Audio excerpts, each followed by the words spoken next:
Morning, Abotai. So as we get closer to Pesach, it's important to review some of the halachot of Hag'alat Kelim, of Aksharat Kelim, kashering Kelim for Pesach. Now, Baruch Hashem, we live in a generation where many of these laws are irrelevant because Baruch Hashem, it's affordable enough and people have enough money to afford different dishes and different pots and pans for Pesach. So it comes out that they only kasher very select parts of the kitchen, the oven and the stove and the countertops and things like that. But it's good to know the laws anyway because sometimes these things come up. So the rule, the number one rule by Haga'alat Kelim, by Yakshir Kelim, is that Kibol'o kach polto, which is that the way any given vessel absorbs the chametz, it's with regards to any sort. Over here we're talking about chametz. That's the way it's going to release that flavor as well. And therefore, anything that absorbs chametz through fire, for instance, like skewers, spits, things like that you make,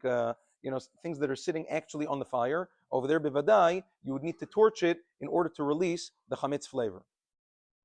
Same thing with the barbecue, things of that nature. Things that are bolea chametz, things that absorb chametz through liquids. For instance, pots, pans, things like that. Over there, it would also release it through a liquid. That's what we call hag'ala. Hag'ala is when you fill a large pot, you boil it, you boil the water inside the pot until it's an aggressive boil, and you immerse, it's called purging the chametz dishes inside the pot of the hag'ala. Then you have things that are only bolea, things that only absorb chametz through irui, through being poured on. Let's say it's a bowl or a plate, things like that. The halacha is that you would pour water from a kli rishon, either from a pot that was on the fire, an electric tea kettle that's also considered a kli rishon when you boil up a tea kettle. That's called also irui mi kli rishon, and that's how you would kasher that. Now, there are certain things, we'll speak about in the coming days, that cannot be kashered.